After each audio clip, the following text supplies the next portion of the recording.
Assalamualaikum warahmatullahi wabarakatuh. Selamat pagi, siang, sore, atau malam. Semoga kita semua dalam keadaan sehat. Di sini saya mahasiswa Psikologi Islam, Fakultas Dakwah IAIN Salatiga, Hirdaniar Widya Ivana dengan NIM 43040190017 akan sedikit berbagi kisah sejarah keluarga dan usaha keluarga sebagai bentuk memenuhi nilai tugas UTS mata kuliah kewirausahaan yang diampu oleh Bapak Turjamun. Selamat menyaksikan. Kisah sejarah keluarga. Setiap keluarga pasti memiliki kisahnya sendiri, yang mana apa yang terjadi pada keluarga A belum tentu menimpa keluarga B. Begitu pula sebaliknya. Ada suka, duka, tawa, tangis, seduh, bahagia yang membentuk suatu keharmonisan yang melekat erat dalam keluarga. Berbicara tentang keluarga, saya pribadi bisa dikatakan sebagai satu anggota dalam keluarga besar.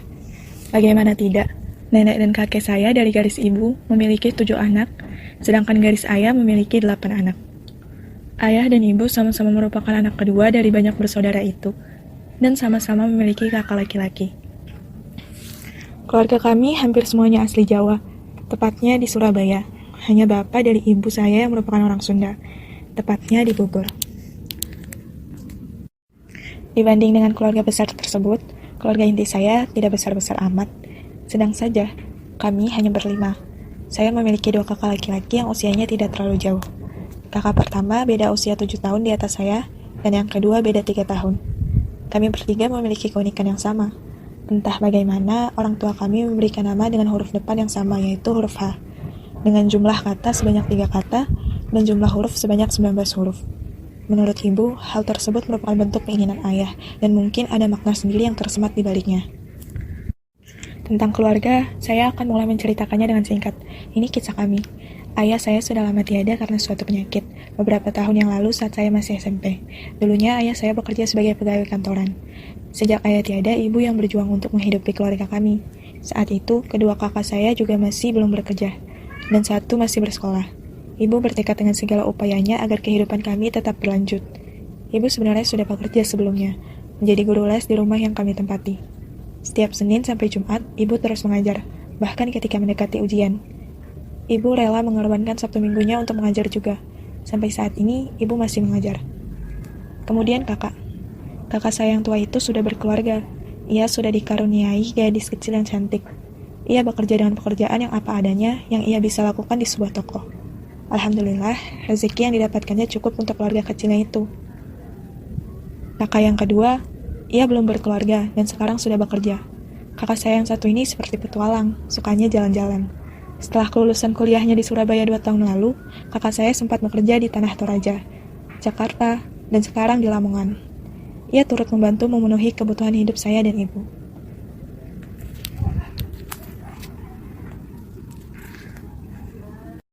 Sedangkan saya sendiri, tentu saja adalah seorang mahasiswa yang masih berusaha menyelesaikan studinya. Saya adalah mahasiswa Psikologi Islam, Fakultas Dakwah di Institut Agama Islam Negeri Salatiga, yang akan secepatnya menjadi UIN.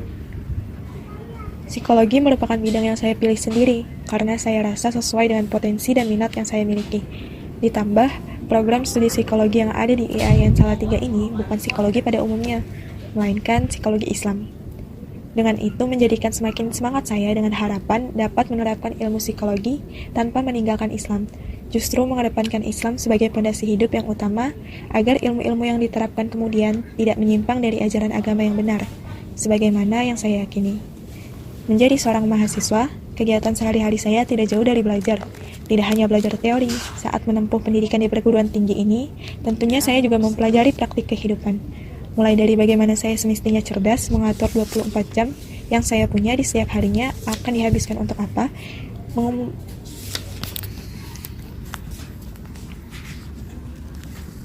mengutamakan yang sifatnya prioritas, bagaimana saya belajar membangun interaksi sosial dengan lingkungan keluarga, kuliah, organisasi, dan lain-lain, bagaimana seharusnya saya mengejar impian-impian untuk diri sendiri, untuk orang tua, keluarga, dan orang-orang terdekat, dan banyak lagi. Intinya, belajar untuk hidup, bukan hidup hanya sekedar hidup. Saya belajar bagaimana saya hidup sesuai dengan tujuan besar mengapa Allah menciptakan saya di dunia ini. Selain menjadi seorang mahasiswa yang belajar, saya juga merangkap menjadi guru untuk 2 adik sepupu saya. Lebih khusus, saya membantu mendampingi mereka ketika melaksanakan sekolah secara daring selama 2 tahun belakangan ini karena adanya pandemi.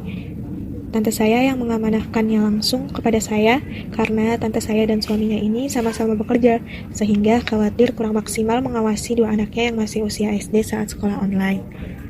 Alhamdulillah, saya diberi sejumlah upah untuk itu. Dan begitulah kisah sejarah keluarga saya pribadi.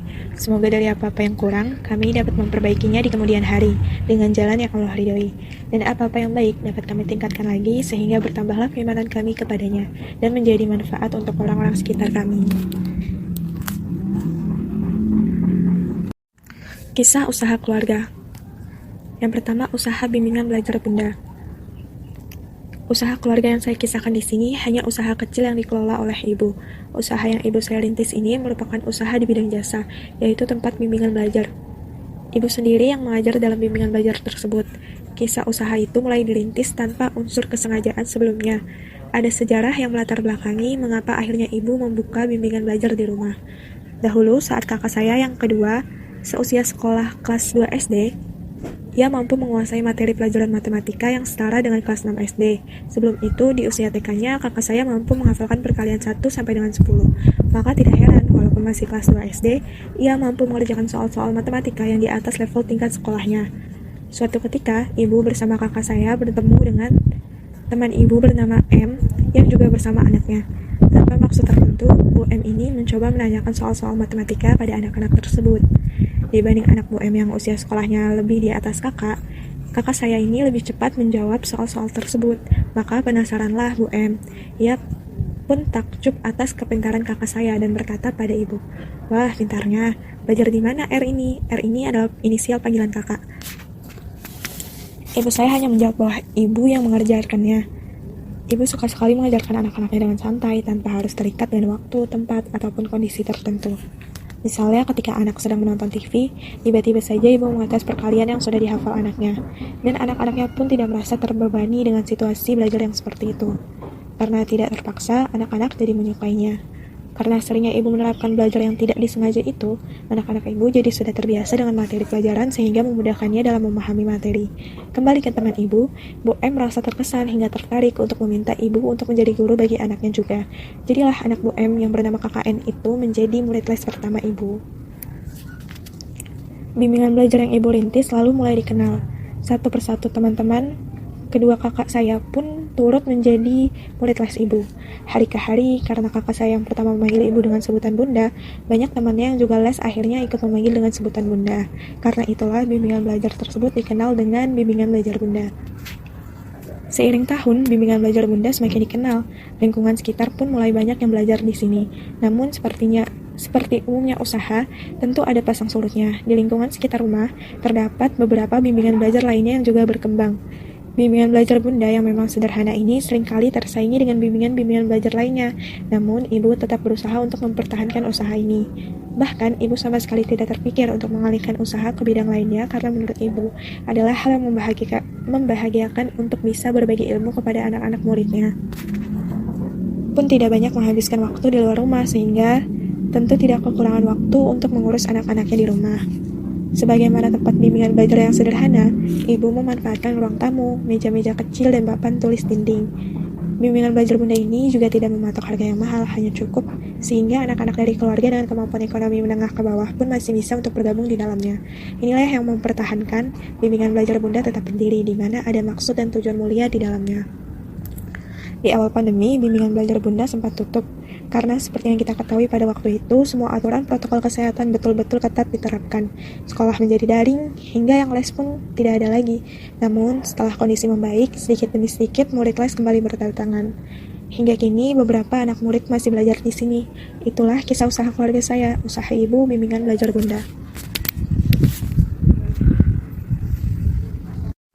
Yang kedua ada usaha Peaches Kitchen. Usaha Peaches Kitchen ini dimiliki oleh tante saya, adiknya ibu. Sesuai namanya, kitchen yang dalam bahasa Inggris artinya dapur, usaha yang dirintis ini merupakan usaha di bidang kuliner. Tante saya memang memiliki passion dan minat di bidang kuliner.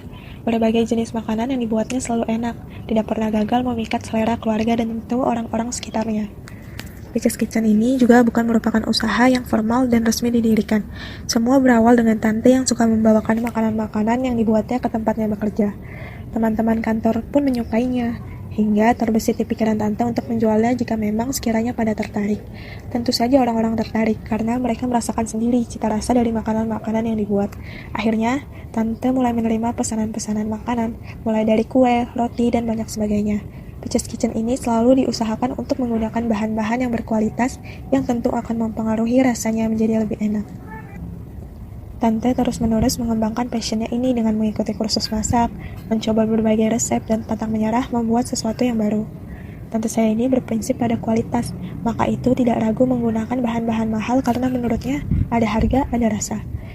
Memang makanan-makanan yang dibuatnya dihargai lebih mahal daripada rata-rata harga pasaran, namun hal itu sangat sebanding dengan kualitas yang disajikan.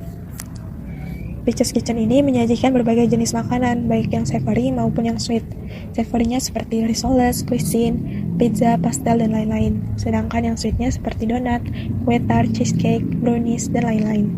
Juga ketika mendekati lebaran seperti saat ini, Peaches Kitchen menerima pesanan kue-kue kering khas lebaran, seperti kastengel, nastar, putri salju, dan banyak lagi.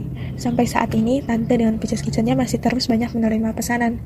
Dan itulah kisah usaha Tante Peaches Kitchen. Rencana usaha masa depan. Ketika SMP, cita-cita saya adalah menjadi seorang pengusaha. Saat itu, gambaran seorang pengusaha di benak saya adalah seseorang yang sukses, yang mampu memenuhi segala kebutuhan hidupnya bahkan di atas rata-rata. Pengusaha identik dengan kaya. Namun, semakin beranjak dewasa, saya menyadari bahwa saya terlalu berorientasi pada hasil. Saya hanya melihat kekayaan-kekayaan para pengusaha di luar sana, tanpa melihat ada proses yang mereka tempuh. Ya, proses. Ternyata dari apa yang bisa kita artikan sendiri, pengusaha berarti orang yang berusaha. Namun sebelumnya saya mengabaikan kata usaha itu sendiri, yang mana itu tidak mudah. Banyak tantangan, rintangan, hambatan yang pasti mereka sebagai para pengusaha itu lalui. Yang dengan itu bahkan mereka tidak menanggalkan usahanya, melainkan meningkatkannya lagi dan lagi. Baik itu waktu, tenaga, pikiran, dan sebagainya dikerahkan semaksimal mungkin di balik label sukses yang dicapkan orang-orang kepada mereka setelahnya dengan begitu mudahnya. Menyadari ini menjadi langkah awal saya ketika lagi-lagi saya mulai menemukan diri saya sedang membayangkan telah menjadi satu dari pengusaha itu di masa depan. Banyak sekali bidang yang menarik minat saya ketika bermimpi menjadi pengusaha. Kadang saya bermimpi memiliki suatu brand pakaian simpel dan syar'i sendiri, yang dengan memakainya, maka para muslim dan muslimah sedang menjalankan ketaatannya pada Allah. Kadang, saya bermimpi memiliki bakery sendiri, yang di dalamnya banyak sekali varian roti halal dan thayyib, yang aman dinikmati muslim-muslimah sekaligus membuat mood senang. Kadang lagi, saya bermimpi mendirikan sebuah lembaga yang di dalamnya para calon penegak Islam sedang berjuang dengan segenap jiwa raga untuk mempersiapkannya. Mimpi-mimpi itu sangat indah hingga saya harap bukan hanya menetap sebagai mimpi, namun betul-betul menjadi manfaat yang saya upayakan untuk mendunia. Dari semua itu, ada satu yang paling dekat. Saya berencana dan ingin sekali untuk menggerakkan usaha saya dengan media sosial, tempat di mana semua orang dari seluruh belahan dunia dapat berkumpul.